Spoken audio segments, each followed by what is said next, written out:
સાણંદના ગોરજ ગામમાં દારૂની મહેફિલ ઝડપાઈ છે। નિર્વાણા ફાર્મ હાઉસ પર દારૂની મહેફિલનો પર્દાફાશ થયો। પોલીસે 38 મહિલા અને 43 પુરુષની ધરપકડ કરી છે। આદર્શ અગ્રવાલની 25મી લગ્ન એનિવર્સરી હતી।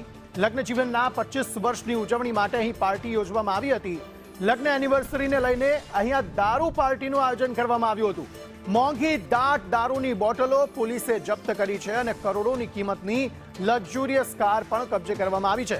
સાણંદ પોલીસે આ સમગ્ર મામલે વધુ કાર્યવાહી હાથ ધરી છે। સંવાદદાતા જિગ્નેશ પટેલ વધુ માહિતી આપી રહ્યા છે। જિગ્નેશ, જણાવશો શું વધુ વિગતો?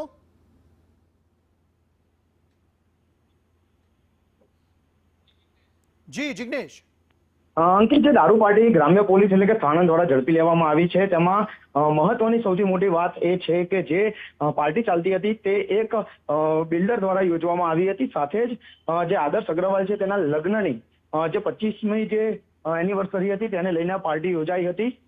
પાર્ટીમાં અંદાજિત 100 જેટલા લોકોને ઇન્વાઇટ કરવામાં આવ્યા હતા, પરંતુ જે 81 લોકો પાર્ટીમાંથી મળી આવ્યા છે તે તમામ વિરુદ્ધ પોલીસે અત્યારે મહેફિલનો ગુનો દાખલ કર્યો છે। આખી જે ઘટના બની છે તે ઘટનામાં પોલીસને બાતમી મળી હતી અને તેના આધારે આ કાર્યવાહી છે તે કરવામાં આવી છે। દારૂની મોંઘી દાટ બોટલો, ગાડીઓ કબજે કરી અને સાણંદ પોલીસે વધુ તપાસ શરૂ કરી છે। જિગ્નેશ, હવે મુદ્દો તો એ છે કે અહીંયા દારૂબંધીના ધજાગરા તો ઉડી જ રહ્યા છે, પરંતુ દારૂ ક્યાંથી આવ્યો, કોના દ્વારા લાવવામાં આવ્યો હતો, કોના દ્વારા સપ્લાય કરવામાં આવતો હતો, અને જે ફાર્મ હાઉસના માલિક છે તેને આ બાબતે જાણ હતી કે ન હતી? જે ફાર્મ હાઉસ નિર્વાણા જે ફાર્મ હાઉસ આવેલું છે તેના માલિક પણ આ પાર્ટી હતી તેમાં હાજર હોવાની વાત છે તે સામે આવી રહી છે। જે પાર્ટી યોજાઈ હતી તેના માટે દારૂનો સપ્લાયર કોણ હતો, દારૂ પરમિટમાંથી આવ્યો છે કે ઇનલીગલી મેળવવામાં આવ્યો હતો, તે તમામ મુદ્દે હવે સાણંદ પોલીસ છે તે તપાસ કરી રહી છે। સૌપ્રથમ અત્યારે ગુનો નોંધવાની અને તમામ જે લોકો એટલે કે 81 જે પુરુષ અને મહિલાઓ જે કુલ પકડાયા છે તેમના મેડિકલ રિપોર્ટ કરાવવાની અને તેમના જે શારીરિક તપાસ છે તે કરવામાં આવી રહી છે। ત્યારબાદ તેમના વિરુદ્ધમાં ગુનો દાખલ થશે। ગુનાની અંદર કોની પાસેથી એટલે કોના કબજામાંથી દારૂ મળ્યો અને કેટલા દારૂ પીધેલા પકડાયા છે તે તમામ વસ્તુનું મેન્શન કરવામાં આવશે। સાથે જ પોલીસની એક લાઈવ રેડનો પણ એક વિડીયો છે તે સામે આવ્યો છે, જેમાં પોલીસ ચાલુ મહેફિલમાં ઘૂસે છે અને ઘૂસી અને ત્યાં તપાસ છે તે કરતી હોય અને ત્યાંથી લોકોને પકડતી હોય તેવા વિડીયો પણ સામે આવે છે, જેથી લઈને આગામી સમયમાં પોલીસ આમાં શું કાર્યવાહી કરે છે, ધરપકડ બાદ કોના નામ સામે આવે છે, કેટલા નબીરાઓ હતા કે જેઓ દારૂનું સેવન કરીને બેઠા હતા, તમામ હકીકત છે તે પોલીસની FIR થયા બાદ સામે આવશે। જી અંકિત। ઠીક છે જિગ્નેશ, આભાર સમગ્ર માહિતી આપવા માટે।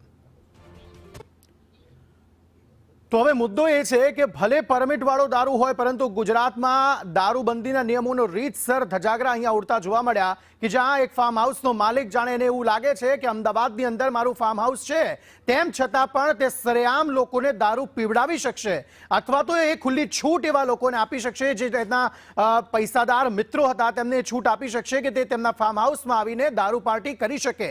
પરંતુ કાયદો વ્યવસ્થાની સવાલ જ્યારે ઉપસ્થિત થાય ત્યારે એ ચોક્કસપણે સવાલ ઉઠે કે તેમને આ પરમિશન આપી કોણે? અમદાવાદ ગ્રામ્ય વિસ્તારમાં વારંવાર આ પ્રકારની દારૂ પાર્ટીઓ થાય છે ત્યારે ત્યાંની કાયદો વ્યવસ્થાની સ્થિતિ પર સવાલ ઉભા થાય છે। પોલીસ કર્મચારીઓ, પોલીસ અધિકારીઓની કામગીરી પર સવાલ ઉભા થાય છે અને આ પ્રકારના જે પૈસાદાર લોકો છે તેમને કેવી રીતે આટલી બધી હિંમત આવી જાય છે કે તેમને એવું લાગે છે કે તે કંઈ પણ કરશે તો કાયદાથી તેઓ બચી જશે। દારૂ પાર્ટીના મામલા વારંવાર સામે આવી રહ્યા છે। દારૂબંધીના જે સવાલ છે તે સતત ઉઠી રહ્યા છે। હવે જોવાનું એ રહેશે કે આ સમગ્ર મામલામાં પોલીસ કાર્યવાહી કઈ રીતે થાય છે। જે 40 પુરુષો અને 40 જેટલી મહિલાઓ પકડાઈ છે તેમાંથી કેટલા પીધેલા હતા, કોની સામે કાર્યવાહી થાય છે તે આગામી સમયમાં ખબર પડશે।